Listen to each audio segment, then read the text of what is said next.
नमस्कार साथियों, टीचरशिप में आप सभी का एक बार फिर से स्वागत है। साथियों, कोई भी कंपटीशन एग्जाम हो जिसमें कंप्यूटर का सिलेबस रहता है, उसमें सबसे पहला जो चैप्टर होता है कंप्यूटर का सामान्य परिचय होता है, जिसमें कंप्यूटर के प्रमुख भागों से महत्वपूर्ण एमसीक्यू बनता है। तो चलिए दोस्तों, इस वीडियो में हम उन महत्वपूर्ण एमसीक्यू का प्रैक्टिस करते हैं जो बहुत ही महत्वपूर्ण है और बार बार परीक्षा में पूछा गया है। तो चलिए दोस्तों, पहला क्वेश्चन हमारा है, कंप्यूटर निम्नलिखित में से कौन से गणित पर आधारित है? ऑप्शन ए है रेखा गणित, ऑप्शन बी है बीजगणित, ऑप्शन सी है अंकगणित और ऑप्शन डी है बुलियन बीजगणित। तो निश्चित रूप से साथियों, आप सभी को मालूम होगा कि कंप्यूटर जो है बाइनरी सिस्टम को समझता है, अर्थात बाइनरी सिस्टम जिसमें सिर्फ 0 और 1 दो ही नंबर का काम रहता है। इसी लैंग्वेज से कंप्यूटर जो है समझता है और इसे जो है द्विआधारी प्रणाली भी कहते हैं, जिसमें सिर्फ 2 ही नंबर का काम होता है, 0 और 1। इसी से समझता है, इसी के द्वारा समझ के आउटपुट देता है। तो निश्चित रूप से साथियों, जिस गणित में हम द्विआधारी प्रणाली का अध्ययन करते हैं या बाइनरी सिस्टम को पढ़ते हैं, वो गणित का नाम है बुलियन बीजगणित। याद रखिएगा, ये बहुत ही इंपॉर्टेंट है साथियों। निश्चित रूप से साथियों, इस प्रश्न का जो उत्तर होगा ऑप्शन डी होगा, बुलियन बीजगणित होगा। याद रखिएगा, ये बहुत ही इंपॉर्टेंट प्रश्न हो सकते हैं साथियों। अब आगे बढ़ते हैं नेक्स्ट क्वेश्चन तरफ। तो हमारा नेक्स्ट क्वेश्चन, कंप्यूटर के सूचना प्रसंस्करण चक्र में मुख्य खालिस्तान भाग होते हैं। ऑप्शन ए है 1, ऑप्शन बी है 3, ऑप्शन सी है 2, ऑप्शन डी है 4। याद रखिएगा साथियों, इसमें पूछा जा रहा है कि कंप्यूटर के सूचना प्रसंस्करण चक्र में मुख्य खालिस्तान भाग होते हैं, कितने भाग होते हैं? तो याद रखिएगा साथियों, आप सभी को मालूम भी होगा 4 भाग होते हैं। वो 4 भाग निम्न है, देखिएगा। कंप्यूटर के सूचना प्रसंस्करण चक्र में कुल 4 भाग होते हैं, data input, data process, data storage और चौथा है डेटा आउट। तो इन चारों को याद रखिएगा, बहुत ही इंपॉर्टेंट हो सकता है ये प्रश्न साथियों। आगे बढ़ते हैं, नेक्स्ट क्वेश्चन देखते हैं, कंप्यूटर का सुपरवाइजर है। तो ऑप्शन ए देखते हैं, ऑप्शन ए है ALU, ऑप्शन बी है CPU, ऑप्शन सी है OS और ऑप्शन डी है CU। तो आप सभी जानते हैं साथियों कि ऑप्शन बी जो इसका आंसर है CPU, जिसे सेंट्रल प्रोसेसिंग यूनिट कहते हैं, जिसका फुल फॉर्म है कंप्यूटर का सुपरवाइजर कहलाता है। वही अगर देखा जाए ALU का फुल फॉर्म, तो ALU का एरिथमेटिक एंड लॉजिक यूनिट होता है। और वही ये C का देखा जाए, OS तो ऑपरेटिंग सिस्टम है ये, और D का देखा जाए तो ये कंट्रोल यूनिट है। ये CU और ALU जो है CPU का ही भाग है, याद रखिएगा साथियों। तो निश्चित रूप से इस प्रश्न का उत्तर जो है, कंप्यूटर का सुपरवाइजर CPU को कहा जाता है। और भी CPU को निम्न नामों से जाना जाता है साथियों, याद रखिएगा। हार्ट ऑफ कंप्यूटर पूछा जाता है, या कंप्यूटर का हृदय क्या है, किसे कहते हैं? तो CPU को ही कहते हैं। नेक्स्ट देखा जाए, ब्रेन ऑफ कंप्यूटर पूछा जाता है, कंप्यूटर का दिमाग क्या है पूछा जाता है, तो CPU को ही कहते हैं। और वही कंप्यूटर का सुपरवाइजर अभी इस प्रश्न में देखे हैं। और प्रोसेसर या माइक्रो प्रोसेसर किसको बोलते हैं? तो याद रखिएगा CPU को ही कहते हैं। तो इन 4 नामों से इन्हें जाना जाता है, जो कि बहुत ही इंपॉर्टेंट है। आप सभी के लिए ये बहुत ही महत्वपूर्ण बिंदु हो सकता है। आगे बढ़ते हैं, नेक्स्ट क्वेश्चन, निम्नलिखित में से कौन सी CPU की गति मापने की इकाई नहीं है पूछा जा रहा है। तो याद रखिएगा, ऑप्शन ए दिखाई दे रहा है MIPS, ऑप्शन बी है GHz, तो इसे गीगा हर्ट्ज भी कहते हैं, और मेगा फ्लॉप्स ये जो है, और ऑप्शन डी है GB। तो याद रखिएगा, इसमें जो दिखाई दे रहा है GB, ये मेमोरी का जो है, मेमोरी का नाम है साथियों। इतने उसके स्टोरेज बताने की इकाई है। तो निश्चित रूप से अगर CPU की गति मापने की इकाई नहीं है बोला जा रहा है, तो यही जो ऑप्शन डी दिखाई दे रहा है, यही इसका उत्तर होगा। क्योंकि बाकी जो है MIPS या गीगा हर्ट्ज या मेगा फ्लॉप्स, ये जो सभी हैं वो CPU के मापने की इकाई है, जबकि नहीं है तो ऑप्शन डी है। आगे बढ़ते हैं साथियों, माइक्रो प्रोसेसर की गति को मापा जाता है। तो याद रखिएगा, माइक्रो प्रोसेसर की गति को गीगा हर्ट्ज से मापा जाता है। ऑप्शन डी जो है इसका आंसर होगा, क्योंकि किलोबाइट, मेगाबाइट, गीगाबाइट ये सब जो है मेमोरी यूनिट है, मेमोरी यूनिट के जो है प्रकार है। तो निश्चित रूप से साथियों याद रखिएगा, इसका जो आंसर होगा ऑप्शन डी होगा। हर्ट्ज में याद रखिएगा माइक्रो प्रोसेसर की गति को मापा जाता है। अब उसके बाद हर्ट्ज में गीगा हर्ट्ज, मेगा हर्ट्ज, इस प्रकार का आगे लग सकता है। तो निश्चित रूप से इसका जो आंसर होगा ऑप्शन डी होगा। आगे बढ़ते हैं, आंकड़ों को सूचना में बदलने का कार्य कौन करता है? ऑप्शन ए है यूपीएस, ऑप्शन बी है कंपाइलर, ऑप्शन सी है माइक्रो प्रोसेसर, ऑप्शन डी है एसएमपीएस। तो निश्चित रूप से साथियों आंकड़ों को सूचना में बदलने का कार्य माइक्रो प्रोसेसर का कार्य है, याद रखिएगा, जो मुख्य रूप से सीपीयू का कार्य है। तो सीपीयू को ही माइक्रो प्रोसेसर भी कहते हैं, इसलिए इसका जो आंसर होगा ऑप्शन सी होगा। यूपीएस और एसएमपीएस का हम फुल फॉर्म जो है आगे प्रश्न में देखने वाले हैं साथियों, वीडियो में बने रहिएगा। आगे बढ़ते हैं। नेक्स्ट क्वेश्चन है, खाली स्थान के द्वारा हाइपर थ्रेडिंग का सपोर्ट या प्रदर्शन किया जाता है। तो याद रखिएगा साथियों इसका भी आंसर होगा option B, central processing unit से रिलेटेड है। ये भी सीजी व्यापम SDAG 2018 में पूछा जा चुका है, तो निश्चित रूप से ये भी बहुत इंपॉर्टेंट है। खाली स्थान के द्वारा हाइपर थ्रेडिंग का सपोर्ट या प्रदर्शन किया जाता है, ये आता है, तो ये इसका जो आंसर होगा ऑप्शन बी होगा। हमारा इसका विशेष बिंदु देखा जाए तो हाइपर थ्रेडिंग को भी समझ लेते हैं होता क्या है। तो हाइपर थ्रेडिंग एक तकनीक है जिसका प्रयोग सीपीयू की देखा जाए तो सीपीयू की गति बढ़ाने के लिए किया जाता है। यह पैरेलल प्रोसेसिंग ऑपरेटिंग सिस्टम में प्रयोग किया जाता है, जिसमें एक प्रोसेस को 2 या 2 से अधिक भाग में बांट दिया जाता है। प्रत्येक भाग को हम थ्रेड कहते हैं। इन थ्रेड को अलग अलग प्रोसेसर में एक साथ प्रोसेस करने के लिए भेज दिया जाता है। यह पूरी प्रक्रिया हाइपर थ्रेडिंग कहलाती है। तो निश्चित रूप से ये बढ़िया तथ्य हैं। आगे बढ़ते हैं, नेक्स्ट क्वेश्चन देखते हैं। कंप्यूटर के संबंध में कौन सा कथन असत्य है? तो ऑप्शन ए देखते हैं, कंप्यूटर में डाटा प्रविष्ट करने हेतु डिवाइस इनपुट, तो निश्चित रूप से डाटा प्रविष्ट कराते हैं, इंटर कराते हैं, तो उसे इनपुट ही कहते हैं साथियों। और कंप्यूटर का मस्तिष्क जो है सीपीयू को ही कहा जाता है, और कंप्यूटर का नाड़ी तंत्र सीयू कंट्रोल यूनिट को ही कहा जाता है, अर्थात नाड़ी तंत्र अर्थात नर्वस सिस्टम भी कहते हैं कंट्रोल यूनिट को। और ऑप्शन डी देखते हैं, तो कंप्यूटर में अंतिम गणनाएँ जो है रैम्स को संबोधित किया गया है, तो ये जो है गलत है साथियों, क्योंकि ये जो है मेमोरी यूनिट का प्रकार है रैम और रोम। तो निश्चित रूप से यही जो है असत्य है, याद रखिएगा। इसका जो आंसर होगा ऑप्शन डी होगा, याद रखिएगा इसका आंसर ऑप्शन डी होगा। नेक्स्ट क्वेश्चन पहुँचते हैं साथियों, नेक्स्ट क्वेश्चन देखते हैं। तो हमारा नेक्स्ट क्वेश्चन है साथियों, कंप्यूटर के मुख्य बोर्ड को किस नाम से जाना जाता है?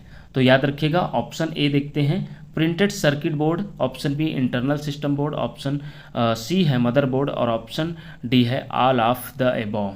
तो याद रखिएगा साथियों इसका जो आंसर होगा ऑप्शन डी होगा। मुख्य बोर्ड को सभी नामों से जाना जाता है, जैसे कि प्रिंटेड सर्किट बोर्ड भी कहते हैं, इंटरनल सिस्टम बोर्ड भी कहते हैं, और मदर बोर्ड को तो आप निश्चित रूप से जानते ही होंगे, ये जो है नाम बहुत बार सुने होंगे। तो कंप्यूटर के मुख्य बोर्ड को इन तीनों नाम से जाना जाता है, इसलिए इसका जो आंसर होगा ऑप्शन डी होगा। आगे बढ़ते हैं, निम्नलिखित में से कौन सी एक कंप्यूटर की मुख्य क्रिया नहीं है? तो याद रखिएगा डेटा संग्रहण करना तो कंप्यूटर की एक क्रिया है, डेटा भंडारण करना भी और डेटा प्रोसेसिंग करना भी तो निश्चित रूप से नहीं है पूछा गया है, तो वो डेटा का विश्लेषण करना। तो याद रखिएगा एनालिसिस करना जो है गलत है, याद रखिएगा ये कंप्यूटर की क्रिया नहीं है, ऑप्शन बी इसका उत्तर होगा। नेक्स्ट क्वेश्चन देखते हैं साथियों, निम्नलिखित में से कौन सा कंप्यूटर का कार्य नहीं है? तो इनपुट करना तो कंप्यूटर का कार्य है, इनपुटिंग, प्रोसेसिंग भी किया जाता है, आउटपुटिंग भी किया जाता है। अंडरस्टैंडिंग या समझ जो है कंप्यूटर का कार्य नहीं है, कंप्यूटर में जो है समझ का कार्य नहीं होता है। तो याद रखिएगा अंडरस्टैंडिंग नहीं होता कंप्यूटर में, तो याद रखिएगा इसका जो आंसर ऑप्शन डी होगा। आगे बढ़ते हैं, निम्नलिखित में से कौन सा कंप्यूटर का आधारभूत कार्य नहीं है? तो इसमें भी साथियों निश्चित रूप से इनपुट तो किया जाता है, डेटा प्रोसेस भी किया जाता है, डेटा स्टोर भी किया जाता है, और नहीं जो है आधारभूत कार्य तो टेक्स्ट कॉपी जो है आधारभूत कार्य नहीं है पूछा गया है। तो इसमें जो है ऑप्शन के हिसाब से यही जो है इसका उत्तर होगा। आगे बढ़ते हैं, तो चलिए साथियों हमारा नेक्स्ट क्वेश्चन है, किस डिवाइस के उपयोग से एक कंप्यूटर पेरिफेरल को कंप्यूटर से जोड़ा नहीं जा सकता? ऑप्शन ए है USB, ऑप्शन बी है पैरेलल पोर्ट, ऑप्शन सी है बायोस, ऑप्शन डी है सीरियल पोर्ट। तो याद रखिएगा नहीं जोड़ा जाता है पूछा जा रहा है, तो साथियों आप सभी को मालूम होगा कि कंप्यूटर पेरिफेरल से USB, पैरेलल पोर्ट और सीरियल पोर्ट तीनों को जोड़ा जाता है, और नहीं जोड़ा जाता है तो बायोस को। आइए विशेष बिंदु में इसको और भी अच्छे से समझते हैं। तो विशेष बिंदु के द्वारा साथियों USB, पैरेलल पोर्ट और सीरियल पोर्ट जो है कंप्यूटर कैबिनेट के पीछे बने पोर्ट है, जिनका प्रयोग कंप्यूटर के पेरिफेरल डिवाइस को जोड़ने के लिए किया जाता है। जबकि बायोस एक सॉफ्टवेयर प्रोग्राम है, जो कंप्यूटर के प्राथमिक मेमोरी रोम में उपस्थित होता है। अब एक एक चीज़ को समझ लेते हैं इसमें कि यूएसबी क्या होता है, पैरेलल पोर्ट क्या होता है, सीरियल पोर्ट क्या होता है और बायोस क्या होता है, जो चारों ऑप्शन में दिया हुआ है। तो हम देखते हैं सबसे पहले बायोस, तो जो कि इस प्रश्न का उत्तर भी है। तो बायोस एक सॉफ्टवेयर प्रोग्राम है जिसे बेसिक इनपुट आउटपुट सिस्टम कहते हैं। इसका फुल फॉर्म पूछा भी जा सकता है साथियों। इसका फुल फॉर्म जो है बेसिक इनपुट आउटपुट सिस्टम होता है, जिसे बायोस में BIOS लिखा जाता है, बेसिक इनपुट आउटपुट सिस्टम होता है। आगे हम देखते हैं सीरियल पोर्ट। तो सीरियल पोर्ट एक बार में 1 बिट का डेटा का स्थानांतरण सीरियल पोर्ट के द्वारा किया जाता है। यह कंप्यूटर के कैबिनेट के पीछे बना एक पोर्ट होता है, जिसके माध्यम से हम कुछ उपकरण जैसे modem, barcode reader, mouse, keyboard, digital camera इत्यादि को जोड़ते हैं। अब आगे हम देखते हैं साथियों पैरेलल पोर्ट। पैरेलल पोर्ट क्या है? तो यह एक कंप्यूटर के कैबिनेट के पीछे बना एक पोर्ट होता है, जिसके माध्यम से हम प्रिंटर को कंप्यूटर से कनेक्ट करते हैं। पैरेलल पोर्ट में 25 पिन का एक कनेक्टर होता है, जो 8 बिट्स से अधिक डेटा का स्थानांतरण कर सकता है। तो निश्चित रूप से पैरेलल पोर्ट भी इम्पॉर्टेंट है। आगे हम देखते हैं यूएसबी। तो यूएसबी पोर्ट, इसका पूरा नाम होता है यूनिवर्सल सीरियल बस। याद रखिएगा साथियों, ये बहुत ही इंपॉर्टेंट है, इसे पूछा भी जाता है यूएसबी का फुल फॉर्म। तो याद रखिएगा यूनिवर्सल सीरियल बस होता है। यह एक एक्सटर्नल बस है जो सभी प्रकार के पेरिफेरल उपकरणों को कंप्यूटर से जोड़ने की क्षमता रखता है। इसे प्लग एंड प्ले पोर्ट भी कहते हैं। याद रखिएगा साथियों, इसे प्लग एंड प्ले पोर्ट भी कहा जाता है। आधुनिक समय में mouse, keyboard, camera, scanner, pen drive जैसे बहुत से उपकरणों को सीधे यूएसबी पोर्ट से जोड़ा जाता है। आगे देखते हैं साथियों, अब हमारा नेक्स्ट क्वेश्चन है पेरिफेरल। यहाँ पर शब्द यूज हुआ है हमारे ऊपर के क्वेश्चन में, तो निश्चित रूप से यहाँ पर पेरिफेरल का तात्पर्य भी समझ लेते हैं। तो पेरिफेरल का तात्पर्य होता है, पूछा जा रहा है, तो ऑप्शन ए देखते हैं कंप्यूटर से जोड़ा गया डिवाइस, ऑप्शन बी प्रिंटर से लगा पेपर, ऑप्शन सी वेबसाइट और ऑप्शन डी है सॉफ्टवेयर। तो निश्चित रूप से साथियों याद रखिएगा, कंप्यूटर से जोड़ा गया डिवाइस इसका उत्तर होगा। ऑप्शन ए जो है इसका उत्तर होगा। आइए इसके विशेष बिंदु में और समझते हैं। पेरिफेरल डिवाइस ऐसी डिवाइस होती है जिन्हें कंप्यूटर के बाहरी आवरण में पोर्ट के माध्यम से जोड़ा जाता है, जैसे कि कीबोर्ड, माउस, प्रिंटर, स्कैनर और वेब कैम, ये सभी पेरिफेरल डिवाइस हैं। पेरिफेरल एक हार्डवेयर डिवाइस होते हैं, याद रखिएगा साथियों, ये बहुत ही इंपॉर्टेंट है। CG व्यापम हॉस्टल वार्डन में 2014 में पूछा गया था। नेक्स्ट क्वेश्चन देखते हैं, सीरियल पोर्ट को सीरियल क्यों कहते हैं? ऑप्शन ए है सीरियल पोर्ट्स में सारे पिन एक लाइन में होते हैं। ऑप्शन बी है सीरियल नंबर के रूप में प्रिंटर संबोधित होता है। ऑप्शन सी है प्रिंटर के लिए डाटा सीरियली 1 बिट एक समय पर दिया जाता है।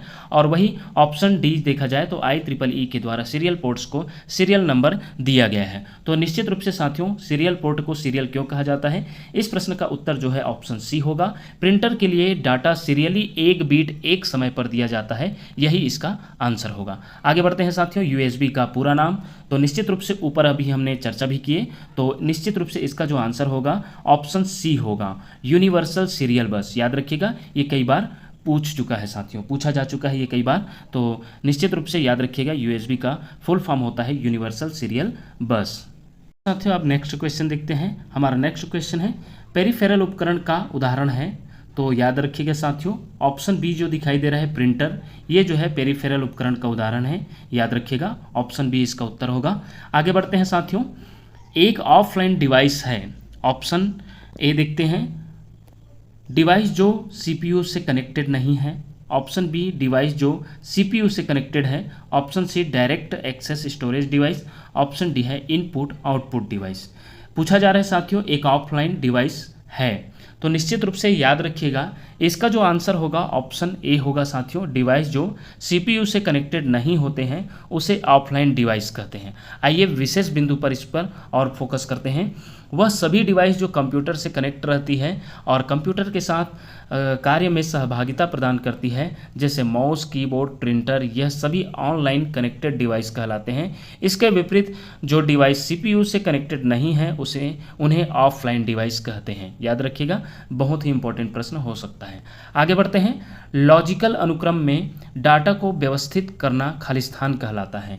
ये बहुत ही बढ़िया प्रश्न है, फूड इंस्पेक्टर में CG व्यापम में पूछा जा चुका है 2017 में साथियों। इसका जो आंसर होगा ऑप्शन ए होगा, सॉर्टिंग होगा। याद रखिएगा, विशेष बिंदु में और भी अच्छे से देखते हैं। सॉर्टिंग लॉजिकल अनुक्रम में डाटा को व्यवस्थित करना सॉर्टिंग कहलाता है। सॉर्टिंग वह प्रक्रिया है जिसमें हम अक्षरों को अल्फ़ाबेटिकल क्रम में जमा सकते हैं, नंबर्स को बढ़ते या घटते क्रम में जमा सकते हैं। सॉर्टिंग फैसिलिटी एमएस ऑफिस में हमें मिलती है। तो इसका जो आंसर होगा सॉर्टिंग होगा, याद रखिएगा। आगे बढ़ते हैं साथियों, हमारा नेक्स्ट क्वेश्चन है कंप्यूटर का एएलयू यूनिट है। ऑप्शन ए है जोड़ और घटाव कर सकता है, ऑप्शन बी सभी प्रकार के अंकगणितीय ऑपरेशन कर सकता है, ऑप्शन सी तार्किक ऑपरेशन कर सकता है, ऑप्शन डी उपरोक्त सभी। तो निश्चित रूप से साथियों हमने जो कंप्यूटर के इसके पहले वाले वीडियो बनाए थे कंप्यूटर के प्रमुख भाग, जिसमें पूरा कॉन्सेप्ट समझे थे, सीपीयू का पूरा भाग देखे थे, तो निश्चित रूप से एएलयू, सीयू ये सब जो है कंप्यूटर के ही भाग है, जिसमें एएलयू का फुल फॉर्म होता है एरिथमेटिक लॉजिक यूनिट, जिसका काम होता है ये सभी होता है साथियों, जोड़ घटाव कर सकता है, गणितीय ऑपरेशन, तार्किक ऑपरेशन कर सकता है। और तो निश्चित रूप से इन तीनों के हिसाब से देखा जाए तो इसका जो आंसर होगा उपरोक्त सभी होगा। आगे बढ़ते हैं, ईडीपी का पूरा नाम पूछा गया है साथियों, ये बहुत ही इंपॉर्टेंट प्रश्न है साथियों, ये पूछा भी गया है अभी अभी कोई एग्जाम में, मेरे को एग्जैक्ट तो याद नहीं आ रहा है लेकिन ये पूछा गया है। तो पहले ऑप्शन देख लेते हैं साथियों, electronic data point, option B दिया है electronic data partition, option C है इलेक्ट्रॉनिक डेटा प्रोसेसिंग और ऑप्शन डी है इलेक्ट्रॉनिक डेटा प्रोग्राम। तो साथियों याद रखिएगा इसका जो ऑप्शन सी दिखाई दे रहा है इलेक्ट्रॉनिक डेटा प्रोसेसिंग, यही इसका आंसर होगा। कन्फ्यूजन करने के लिए एक जैसे शब्दों को ला दिया जाता है, तो याद रखिएगा आप इसका अच्छे से याद रखेंगे कि इलेक्ट्रॉनिक डेटा प्रोसेसिंग होता है ईडीपी का फुल फॉर्म, तो याद रखिएगा ये बहुत ही इंपॉर्टेंट प्रश्न है। आगे बढ़ते हैं, सीसीटीवी का पूरा नाम क्या है। तो साथियों ये बहुत ही इंपॉर्टेंट प्रश्न है, ये भी सीसीटीवी कैमरा आजकल आप सभी जानते हैं, तो सीसीटीवी कैमरा का फुल फॉर्म पूछा जा रहा है, जिसमें ऑप्शन ए देखते हैं computer circuit television, common circuit television, option C है क्लोज सर्किट टेलीविज़न और ऑप्शन डी है क्लोज सर्किट टर्मिनल। तो याद रखिएगा साथियों इसका जो ऑप्शन सी दिखाई दे रहा है यही इसका आंसर होगा, क्लोज्ड सर्किट टेलीविज़न, यहाँ पर डी डालना भूल गए हैं साथियों, तो याद रखिएगा इसका जो आंसर होगा ऑप्शन सी होगा। सीसीटीवी का जो फुल फॉर्म होता है वो क्लोज्ड सर्किट टेलीविज़न होता है, जो एक कैमरा डिवाइस होती है। यह कैमरा डिवाइस अपने सर्किट बोर्ड में लगे चार्ज कपल्ड डिवाइस सेंसर से चीज़ों की तस्वीरें खींचकर हमें डिस्प्ले डिवाइस पर दिखाता है। तो निश्चित रूप से ये बहुत ही इंपॉर्टेंट हो सकता है। आगे बढ़ते हैं, निम्नलिखित में से क्या कंप्यूटर का एक गुण है। ऑप्शन देखते हैं, ऑप्शन ए है भावना, ऑप्शन बी है अनुभूति, ऑप्शन सी है तत्परता, ऑप्शन डी है मंद स्वप्नता। तो याद रखिएगा साथियों कंप्यूटर में भावना नहीं होती तो ये तो नहीं होगा, अनुभूति फीलिंग्स भी नहीं होती तो ये भी नहीं होगा, और ऑप्शन डी देखा जाए तो मंद स्वप्नता डलनेस भी नहीं होती। तो होती है तो ऑप्शन सी तत्परता डिलीजनेस, तो देखा जाए तो निश्चित रूप से साथियों ऑप्शन सी तत्परता ही इसका आंसर होगा। आगे बढ़ते हैं साथियों, गीगो पद की किस विशेषता से संबंधित है, याद रखिएगा ये बहुत ही इंपॉर्टेंट है, यहाँ पर पूछा गया है। तो गीगो जो है साथियों शुद्धता से संबंधित है, याद रखिएगा कंप्यूटर की शुद्धता से संबंधित है, जिसे सीजी व्यापम आरआई में पूछा गया है 2017 में, और जिसे हम विशेष बिंदु में और भी देखते हैं। गीगो शब्द का जो अर्थ है कंप्यूटर के डेटा की शुद्धता से है। गीगो का पूरा नाम होता है गार्बेज इन गार्बेज आउट। इसका यह अर्थ होता है कि अगर हम कंप्यूटर में खराब डेटा इनपुट करेंगे तो आउटपुट भी खराब प्राप्त होगा। तो याद रखिएगा इसका जो है फुल फॉर्म भी पूछा जा सकता है, गार्बेज इन गार्बेज आउट होता है साथियों इसका फुल फॉर्म। आगे बढ़ते हैं साथियों, हमारा नेक्स्ट क्वेश्चन है एसएमपीएस का पूरा नाम बताइए। ऑप्शन ए है system mode power supply, option B है switch mode power supply, option C है सॉफ्टवेयर मोड पावर सप्लाई, तो ऑप्शन डी है सॉस मोड पावर सप्लाई। तो याद रखिएगा साथियों ये जो है पावर सप्लाई पर काम कर रहा है, तो ये तो निश्चित रूप से आप सभी ऐसे ही देख के बता सकते हैं कि इसका जो आंसर होगा स्विच मोड पावर सप्लाई होगा, आंसर बी होगा इसका जो है साथियों, याद रखिएगा। आगे बढ़ते हैं, नेक्स्ट क्वेश्चन है साथियों यूपीएस का पूरा नाम। तो निश्चित रूप से आप सभी को मालूम होगा साथियों यूपीएस किसे कहते हैं। तो कंप्यूटर के पास एक डिवाइस होता है जो कभी लाइट गुल होने के बाद जो है कंप्यूटर में डेटा सेव करने के लिए कुछ समय के लिए लाइट प्रदान किया जाता है। तो निश्चित रूप से यूपीएस का फुल फॉर्म पूछा जा रहा है, जिसमें जो है ऑप्शन सी इसका फुल फॉर्म है साथियों अनइंटरप्टेबल पावर सप्लाई। याद रखिएगा इसका जो ऑप्शन सी दिखाई दे रहा है इसका आंसर होगा। आगे बढ़ते हैं साथियों, हमारा नेक्स्ट क्वेश्चन है कंप्यूटर के हार्ड डिस्क को मदरबोर्ड से जोड़ने के लिए प्रयोग में आने वाला केबल है, पूछा जा रहा है। तो पहला देखते हैं ऑप्शन साटा केबल, ऑप्शन बी है पाटा केबल, ऑप्शन सी है HDMI केबल, ऑप्शन डी है VGA केबल। तो निश्चित रूप से साथियों इसका जो आंसर होगा ऑप्शन ए होगा, साटा केबल होगा। याद रखिएगा, ये बहुत ही इंपॉर्टेंट है। तो कंप्यूटर के हार्ड डिस्क को मदरबोर्ड से जोड़ने के लिए जिस केबल का प्रयोग किया जाता है उसे साटा केबल कहते हैं। इसका फुल फॉर्म समझते हैं साथियों, इसका पूरा चीज़ देखते हैं। तो साटा का फुल फॉर्म होता है serial advanced technology attachment, serial advanced technology attachment, जो कि बस इंटरफेस है जिससे सेकेंडरी स्टोरेज डिवाइस जैसे हार्ड डिस्क या ऑप्टिकल ड्राइव को मदरबोर्ड से कनेक्ट करने में इस्तेमाल किया जाता है। वही यहाँ पर जो ऑप्शन बी में दिया है पाटा, उसका भी फुल फॉर्म जान लेते हैं। पैरेलल एडवांस्ड टेक्नोलॉजी अटैचमेंट होता है, ये भी कभी पूछा जा सकता है। अब साटा और पाटा दोनों में अंतर को समझ लेते हैं। साटा एक नई तकनीक है जो पाटा की तुलना में काफ़ी तेज़ और कुशल होती है, साइज भी स्मार्ट होता है। पाटा की मांग में गिरावट आने के बाद 2001 में साटा को पेश किया गया था। साटा केवल दो तरह की होती है, जिसमें एक साटा डाटा केबल जो है ड्राइव और मदरबोर्ड के बीच डेटा संचारित करती है, उसमें 7 पिन होते हैं, जबकि बिजली सप्लाई SMPS से जुड़ने वाले जो साटा पावर केबल में 15 पिन होते हैं। तो ये भी याद रखिएगा। और वही अगर हम HDMI केबल की बात करें साथियों, जो कि आज बहुत उपयोग हो रहा है, जैसे कि HD बॉक्स होता है जो हम अपने TV देखने के लिए DTOH वगैरह देखते हैं, उसमें जो HD केबल होता है तो ज़्यादातर HDMI केबल वाला आ रहा है और कंप्यूटर में तो पहले से उपयोग हो रहा है। तो HDMI जो होता है दरअसल 19 पिन वाला होता है, 19 पिन वाला पोर्ट होता है, याद रखिएगा। इसका full form high definition multimedia interface है, ये पूछा जा चुका है साथियों HDMI का। तो HDMI का भी याद रखिएगा, HDMI का full form high definition multimedia interface, जो 19 पिन वाला होता है, ये भी याद रखिएगा। उसमें जो पिन होता है उसको भी पूछा जा सकता है। तो जो HDMI केबल होता है वो 19 पिन का होता है। इसके माध्यम से HDMI केबल को कंप्यूटर, मॉनिटर, प्रोजेक्टर जैसे डिवाइस से जोड़ा जाता है। ये पोर्ट उपकरणों के पीछे लगा होता है। इस पोर्ट के रास्ते ही HDMI केबल विभिन्न उपकरणों को उच्च गुणवत्ता का साउंड, ग्राफिक्स और वीडियो सुविधा प्रदान करती है। वही अगर एक ऑप्शन में दिया है VDA, तो यह वीडियो ग्राफिक्स एरे है, याद रखिएगा। VGA एक प्रकार का डिवाइस इंटरफेस है। इस इंटरफेस का इस्तेमाल कंप्यूटर, मदरबोर्ड और मॉनिटर को कनेक्ट करने में किया जाता है, याद रखिएगा साथियों। इसका जो है उपयोग कंप्यूटर, मदरबोर्ड और मॉनिटर को कनेक्ट करने में किया जाता है। इसकी मदद से मॉनिटर डिस्प्ले जो है, मॉनिटर डिस्प्ले में आउटपुट देख सकते हैं। VGA 15 पिन होल वाले होते हैं केबल है, याद रखिएगा, बहुत ही इंपॉर्टेंट है। VGA केबल एनालॉग सिग्नल को कैरी करता है, याद रखिएगा। VGA जो केबल है वो एनालॉग सिग्नल को ले जाता है। तो एनालॉग सिग्नल को ले जाने वाला केबल का क्या नाम है पूछा जाएगा, तो भी याद रखिएगा VDA केबल होता है। इस प्रकार साथियों कंप्यूटर के प्रमुख भाग से अर्थात कंप्यूटर के सामान्य परिचय से मोस्ट IMP पूरे 27 क्वेश्चनों का प्रैक्टिस किए। निश्चित रूप से हमें उम्मीद है कि आपको यह वीडियो पसंद आया होगा। अपने साथियों को भी शेयर कीजिएगा साथियों, और चैनल को सब्सक्राइब करना नहीं भूलिएगा। तो इसी प्रकार के वीडियो पाने के लिए देखते रहिए आपका अपना चैनल टीचरशिप। धन्यवाद साथियों।